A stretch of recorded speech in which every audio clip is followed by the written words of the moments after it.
Hi ನಮಸ್ತೆ ಎಲ್ಲರಿಗೂ info media ಜಗತ್ತು ಚಾನಲಿನ ಮತ್ತೊಂದು ವಿಡಿಯೋಗೆ ಸ್ವಾಗತ ಸುಸ್ವಾಗತ. ಸ್ನೇಹಿತರೆ, ಎಲ್ಲರೂ ಹೇಗಿದ್ದೀರಾ? ಎಲ್ಲರೂ ಚೆನ್ನಾಗಿದ್ದೀರಾ ಅಂದ್ಕೊಂಡಿದ್ದೀನಿ. ನಾನು ಕೂಡ ತುಂಬಾ ಚೆನ್ನಾಗಿದ್ದೀನಿ. ಎಲ್ಲರೂ ಚೆನ್ನಾಗಿದ್ದೀರಾ ಅಂದ್ಕೊಂಡು ಭಾವಿಸ್ಕೊಂಡು ಇವತ್ತಿನ ಒಂದು ವಿಡಿಯೋನ ಶುರು ಮಾಡಿಬಿಡೋಣ. ಇವತ್ತಿನ ಒಂದು ವಿಡಿಯೋದಲ್ಲಿ ತುಲಾ ರಾಶಿಯವರಿಗೆ ಸ್ನೇಹಿತರೆ, ನವೆಂಬರ್ 2025ರಲ್ಲಿ ಮಾಸಿಕ ಭವಿಷ್ಯದಲ್ಲಿ ಏನೆಲ್ಲ ಬದಲಾವಣೆಯನ್ನು ನೋಡಲಿದ್ದೀರಿ ತುಲಾರಾಶಿಯವರು, ಯಾವುದರ ಬಗ್ಗೆ ಎಚ್ಚರಿಕೆ ವಹಿಸಬೇಕು ಅಂದರೆ ನಿಮ್ಮ ವ್ಯಾಪಾರದಲ್ಲಿ, ವ್ಯವಹಾರದಲ್ಲಿ, ಹಣಕಾಸಿನಲ್ಲಿ, ನಿಮ್ಮ ವೃತ್ತಿ ಜೀವನ ಒಟ್ಟಾರೆಯಾಗಿ ತುಲಾರಾಶಿಯವರ ಭವಿಷ್ಯ ಹೇಗಿರಲಿದೆ ಅನ್ನೋದನ್ನ ತಿಳಿಸ್ಕೊಡ್ತೀನಿ. ಇದನ್ನೆಲ್ಲ ಕಂಪ್ಲೀಟಾಗಿ ತಿಳ್ಕೋಬೇಕು ಅಂದರೆ ಎಲ್ಲೂ ಕೂಡ ವಿಡಿಯೋನ ಸ್ಕಿಪ್ ಮಾಡಬಾರ್ದು. ಅಂದರೆ ವಿಡಿಯೋನ ಕಟ್ ಮಾಡಿ ಓಡಿಸ್ಕೊಂಡೋಗಿ ನೋಡಿದ್ರೆ ಫುಲ್ ಇನ್ಫಾರ್ಮೇಷನ್ ಅರ್ಥ ಆಗಲ್ಲ ಸ್ನೇಹಿತರೆ. ಸೊ ಹಾಗಾಗಿ ಎಲ್ಲ ವಿಡಿಯೋದಲ್ಲೂ ತಿಳಿಸ್ತಾ ಇರ್ತೀನಿ. ಮೊದಲಿಂದ ಕೊನೆ ತನಕ ವಿಡಿಯೋನ ವಾಚ್ ಮಾಡಿ.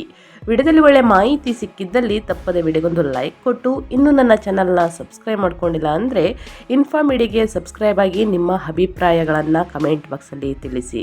ಯಾರೆಲ್ಲ ಸಬ್ಸ್ಕ್ರೈಬ್ ಮಾಡಿಕೊಂಡು ಪ್ರತಿನಿತ್ಯ ವಿಡಿಯೋ ವಾಚ್ ಮಾಡ್ತಿದ್ದೀರಾ ಅಂಥವ್ರಿಗೆ ಥ್ಯಾಂಕ್ ಯು ಸೋ ಮಚ್ ಅಂತ ಹೇಳ್ತಾ ವಿಡಿಯೋನ ಸ್ಟಾರ್ಟ್ ಮಾಡಿಬಿಡೋಣ.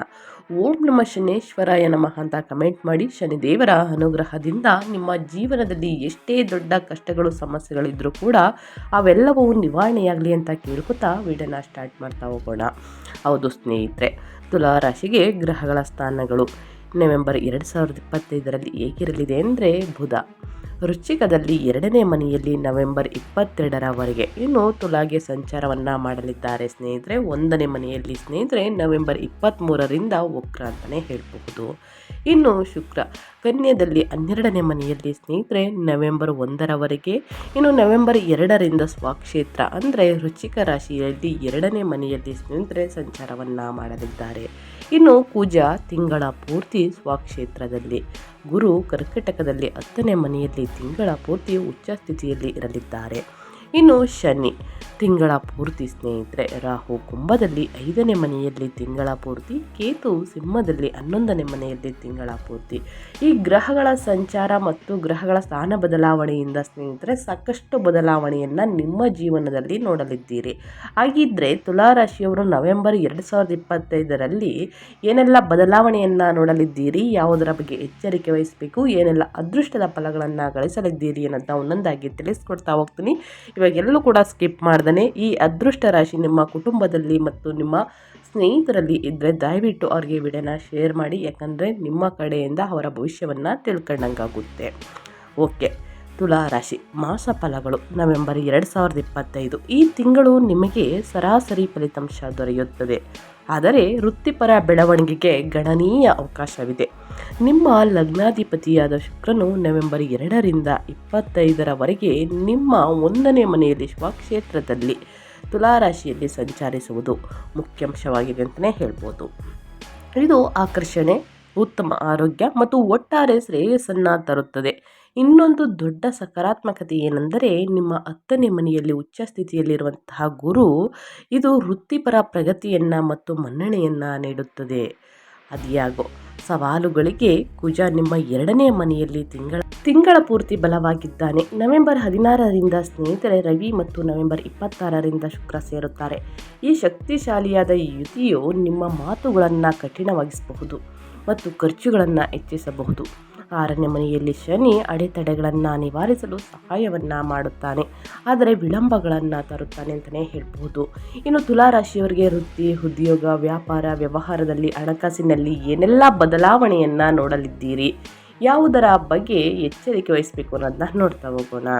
ಮೊದಲನೇದಾಗಿ ವೃತ್ತಿ ಮತ್ತು ಉದ್ಯೋಗದ ಬಗ್ಗೆ ಹೇಳೋದಾದರೆ, ವೃತ್ತಿಪರವಾಗಿ ತುಲಾರಾಶಿಯವರಿಗೆ ನಿಮ್ಮ 10ನೇ ಮನೆಯಲ್ಲಿ ಕರ್ಮದ ಸ್ಥಾನದಲ್ಲಿ ಉಚ್ಚ ಗುರು ಇರುವುದರಿಂದ ಈ ತಿಂಗಳು ಬಹಳ ಆಶಾದಾಯಕವಾಗಿದೆ.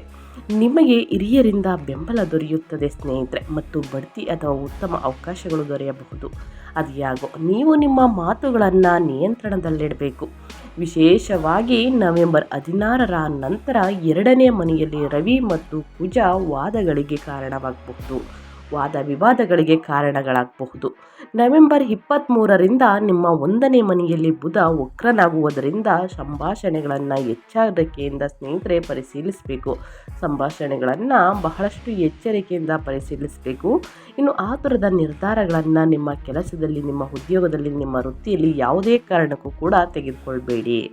ಸ್ನೇಹಿತರೆ, ಮುಂದಿನ ತಿಂಗಳ ತನಕ ಕಾಯುವುದು ಉತ್ತಮ. ಉದ್ಯೋಗವನ್ನು ಚೇಂಜ್ ಮಾಡಬೇಕು ಅಂದ್ಕೊಂಡಿರೋರು. ಇನ್ನು ನಿಮ್ಮ ಆರ್ಥಿಕತೆ ಹೇಗಿರಲಿದೆ, ಹಣಕಾಸಿನ ಬಗ್ಗೆ ಯಾವುದರ ಬಗ್ಗೆ ಎಚ್ಚರಿಕೆ ವಹಿಸಬೇಕು, ಏನೆಲ್ಲ ಅದೃಷ್ಟದ ಫಲಗಳನ್ನು ಗಳಿಸಲಿದ್ದೀರಿ ತುಲಾರಾಶಿಯವರು ಅಂತ ನೋಡೋದಾದರೆ, ಆರ್ಥಿಕವಾಗಿ ಈ ತಿಂಗಳು ಸರಾಸರಿಯಾಗಿದೆ. ಮುಖ್ಯವಾಗಿ ನಿಮ್ಮ 2ನೇ ಮನೆಯಲ್ಲಿ ಬಲವಾದ ಗ್ರಹಗಳಿಂದಾಗಿ ಅಧಿಕ ಖರ್ಚುಗಳು ಸೂಚಿಸಲ್ಪಟ್ಟಿವೆ. ನೀವು ಯೋಚಿಸದೆ ವಿಶೇಷವಾಗಿ ಐಷಾರಾಮಿ ವಸ್ತುಗಳ ಮೇಲೆ ಅಥವಾ ಕುಟುಂಬದ ಅಗತ್ಯಗಳ ಮೇಲೆ ಹೆಚ್ಚು ಹಣ ಖರ್ಚು ಮಾಡಬೇಕಾಗಿ ಬರಬಹುದು ಸ್ನೇಹಿತರೆ. ಇನ್ನು ಕೊನೆಯ 2 ವಾರಗಳಲ್ಲಿ 2ನೇ ಮನೆಯಲ್ಲಿ ಕುಜ, ರವಿ ಹೂಡಿಕೆಗಳ ಮೂಲಕ ಅಥವಾ ಯಾವುದಾದರೂ ಆಸ್ತಿಯನ್ನು ಮಾರಾಟ ಮಾಡುವುದರ ಮೂಲಕ ಸ್ವಲ್ಪ ಅನಿರೀಕ್ಷಿತ ಹಣ ಅಥವಾ ಆರ್ಥಿಕ ಲಾಭಗಳು ಇರುತ್ತವೆ.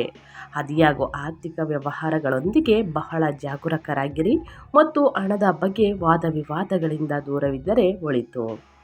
ಇನ್ನು ಏನಾದರೂ ಖರೀದಿ ಮಾಡಬೇಕು ಅಂತಂದರೆ ಸ್ನೇಹಿತರೆ, ಖರೀದಿ ಮಾಡುವುದಕ್ಕೆ ದಿನ ಚೆನ್ನಾಗಿದೆ. ಆದರೆ ಸ್ನೇಹಿತರೆ, ವಾಹನವನ್ನು ಚಲಾಯಿಸಬೇಕಾದ್ರೆ ಬಹಳಷ್ಟು ಎಚ್ಚರಿಕೆ ವಹಿಸಬೇಕು. ಅನಿರೀಕ್ಷಿತ ಹಣ ಅಥವಾ ಆರ್ಥಿಕ ಲಾಭಗಳು ಇರುತ್ತವೆ. ಖರ್ಚು ಮಾಡಬೇಕಾದ್ರೂ ಕೂಡ ಸ್ನೇಹಿತರೆ, ಹಿರಿಯರ ಮಾರ್ಗದರ್ಶನವನ್ನು ತೆಗೆದುಕೊಂಡು ಖರ್ಚು ಮಾಡಿ. ಅನಗತ್ಯ ಖರ್ಚುಗಳಿಂದ ಬಹಳಷ್ಟು ಎಚ್ಚರಿಕೆ ವಹಿಸಿ. ಮುಂದಿನ ದಿನಗಳಲ್ಲಿ ಹಣಕಾಸಿನ ಪ್ರಾಬ್ಲಮ್ ಎದುರಾಗುವ ಚಾನ್ಸಸ್ ಇರುತ್ತದೆ. ಸೊ ಹಾಗಾಗಿ ಖರೀದಿ ಮಾಡಿ ಇಲ್ಲ ಅಂತಲ್ಲ, ವಾಹನವನ್ನು ಚಾಲನೆ ಮಾಡಬೇಕಾದ್ರೆ ನಿಧಾನವಾಗಿ ಚಾಲನೆ ಮಾಡುವುದು ಬಹಳ ಮುಖ್ಯವಾಗುತ್ತದೆ. ಇನ್ನು ಕುಟುಂಬ ಮತ್ತು ಸಂಬಂಧಗಳ ಬಗ್ಗೆ ಹೇಳೋದಾದರೆ, ಕುಟುಂಬದ ದೃಷ್ಟಿಯಿಂದ ನಿಮಗೆ ಸ್ವಲ್ಪ ಸಾಮಾನ್ಯ ಸಮಯವಿರುತ್ತದೆ. ಏಕೆಂದರೆ ನಿಮ್ಮ ತೀಕ್ಷ್ಣವಾದ ಮಾತುಗಳ ಕಾರಣದಿಂದ 2ನೇ ಮನೆಯಲ್ಲಿ ಕುಜ ಮತ್ತು ರವಿ ಇರುವುದರಿಂದ ಕೆಲವು ತಪ್ಪು ತಿಳುವಳಿಕೆಗಳು ಅಥವಾ ಜಗಳಗಳು ಎದುರಾಗಬಹುದು. ಈ ಘಟನೆಯ ಬಗ್ಗೆ ಬಹಳಷ್ಟು ಎಚ್ಚರಿಕೆ ವಹಿಸಬೇಕಾಗುತ್ತದೆ. ಸಣ್ಣ ಮಾತು ದೊಡ್ಡ ಜಗಳವಾಗಿ ವರ್ತನೆಯಾಗಬಹುದು ಸ್ನೇಹಿತರೆ. ಆದ್ದರಿಂದ ಆದಷ್ಟು ಮನೆಯಲ್ಲಿ ಪ್ರಾಮಾಣಿಕವಾಗಿರಿ ಮತ್ತು ಕಡಿಮೆ ಮಾತನಾಡಲು ಪ್ರಯತ್ನಿಸಿ.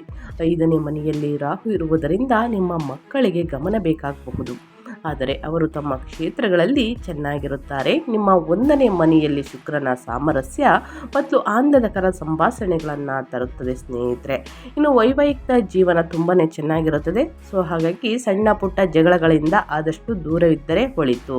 ತೀಕ್ಷ್ಣವಾದ ಮಾತು ಮನಸ್ಸಿಗೆ ನಾಳುವಂತೆ ಇರುತ್ತದೆ. ಸೊ ಹಾಗಾಗಿ ಸ್ನೇಹಿತರೆ, ಇದರಿಂದ ಕೆಲವು ತಪ್ಪು ತಿಳುವಳಿಕೆಗಳು ಕೂಡ ಉಂಟಾಗಬಹುದು. ಬಹಳಷ್ಟು ಎಚ್ಚರಿಕೆಯಿಂದ ಮಾತನಾಡುವುದು ಉತ್ತಮ. ಇನ್ನು ನಿಮ್ಮ ಆರೋಗ್ಯದ ಬಗ್ಗೆ ಹೇಳೋದಾದರೆ, ಏನೆಲ್ಲ ಬದಲಾವಣೆಯನ್ನು ನೋಡಲಿದ್ದೀರಿ, ಯಾವುದರ ಬಗ್ಗೆ ಎಚ್ಚರಿಕೆ ವಹಿಸಬೇಕು ಅನ್ನೋದಾದರೆ, ತುಲಾರಾಶಿಯವರ ಆರೋಗ್ಯ ಹೇಗಿರಲಿದೆ ಅಂದರೆ, ಆರೋಗ್ಯದ ದೃಷ್ಟಿಯಿಂದ ಈ ತಿಂಗಳು ಚೆನ್ನಾಗಿರುತ್ತದೆ.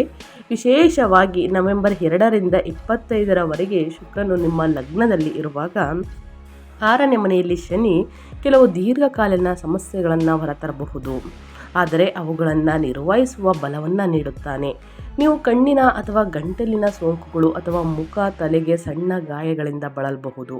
ವಿಶೇಷವಾಗಿ ದ್ವಿತೀಯಾರ್ಧದಲ್ಲಿ ವಾಹನವನ್ನು ಚಾಲನೆ ಮಾಡುವಾಗ ಜಾಗರೂಕರಾಗಿರಿ ಸ್ನೇಹಿತರೆ. ಮೊದಲು ಕೂಡ ತಿಳಿಸ್ಕೊಟ್ಟಿದ್ದೀನಿ. ಸೊ ಆ ಘಟನೆಯಿಂದ ಬಹಳಷ್ಟು ನೀವು ನೋವನ್ನು ಅನುಭವಿಸಬೇಕಾಗುತ್ತದೆ. ಸಣ್ಣ ಪುಟ್ಟ ಗಾಯಗಳಾಗಬಾರ್ದು ಅಂತಂದರೆ ಸ್ನೇಹಿತರೆ, ವಾಹನವನ್ನು ಚಾಲನೆ ಮಾಡಬೇಕಾದ್ರೆ ಬಹಳಷ್ಟು ಜಾಗರೂಕರಾಗಿರಿ. ಈ ತಿಂಗಳಲ್ಲಿ ಹಿರಿಯರ ಮಾತನ್ನು ಪಾಲಿಸುವುದು ಬಹಳ ಮುಖ್ಯವಾಗುತ್ತದೆ.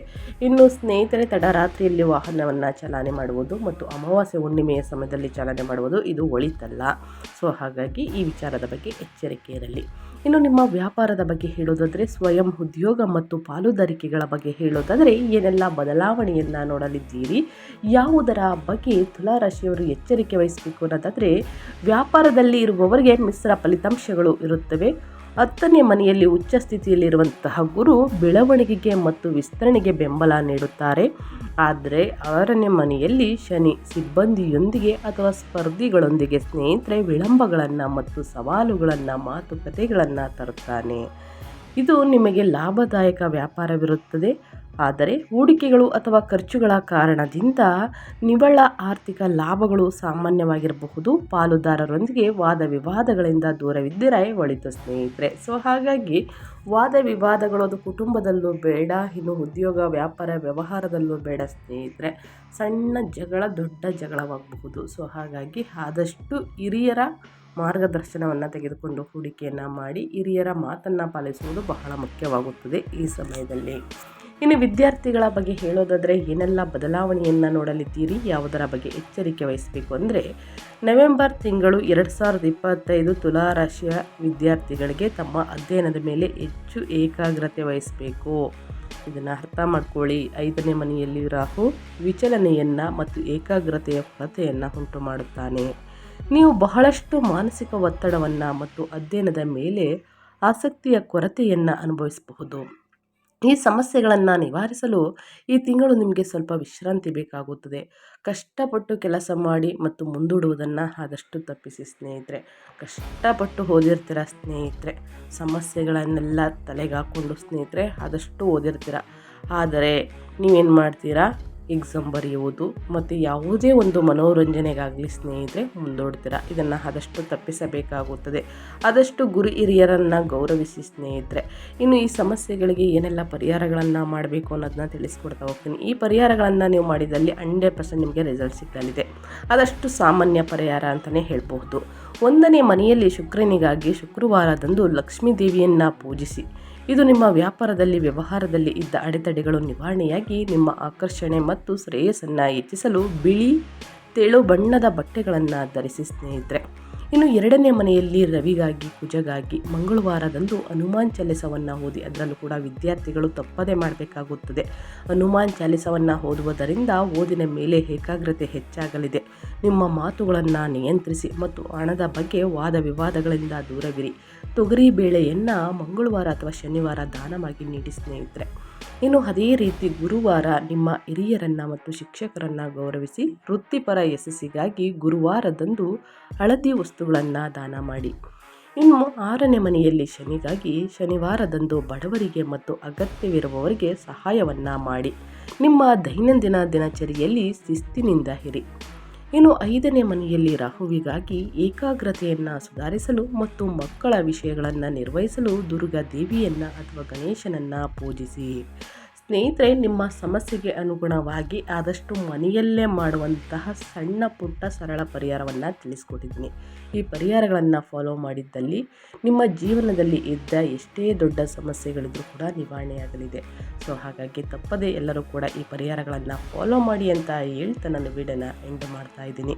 ಇವತ್ತಿನ ಒಂದು ವಿಡಿಯೋದಲ್ಲಿ ಒಳ್ಳೆಯ ಮಾಹಿತಿ ಸಿಕ್ಕಿದ್ದಲ್ಲಿ, ಈ ವಿಡಿಯೋ ಯೂಸ್ಫುಲ್ ಅನಿಸಿದ್ದಲ್ಲಿ ತುಲಾರಾಶಿಯವರಿಗೆ ದಯವಿಟ್ಟು ವಿಡಿಯೋಗೊಂದು ಲೈಕ್ ಕೊಟ್ಟು ಇನ್ನೂ ಸಬ್ಸ್ಕ್ರೈಬ್ ಮಾಡ್ಕೊಳ್ದೇ ನೋಡ್ತಿದ್ರೆ ಇನ್ಫಾರ್ಮಿಡಿಗೆ ಸಬ್ಸ್ಕ್ರೈಬ್ ಆಗಿ ನಿಮ್ಮ ಅಭಿಪ್ರಾಯವನ್ನು ಕಮೆಂಟ್ ಬಾಕ್ಸಲ್ಲಿ ತಿಳಿಸಿ ಅಂತ ಹೇಳ್ತಾರೆ. ನಿಮಗೂ ಮತ್ತು ನಿಮ್ಮ ಕುಟುಂಬಕ್ಕೆ ತುಂಬಾ ಒಳ್ಳೆಯದಾಗಲಿ, ಶನಿದೇವರ ಆಶೀರ್ವಾದ ಸದಾ ಸಿಗಲಿ ಅಂತ ಹೇಳ್ತಾ ಮತ್ತೊಂದು ವಿಡಿಯೋದಲ್ಲಿ ಸಿಗ್ತೀನಿ. Thank you for watching.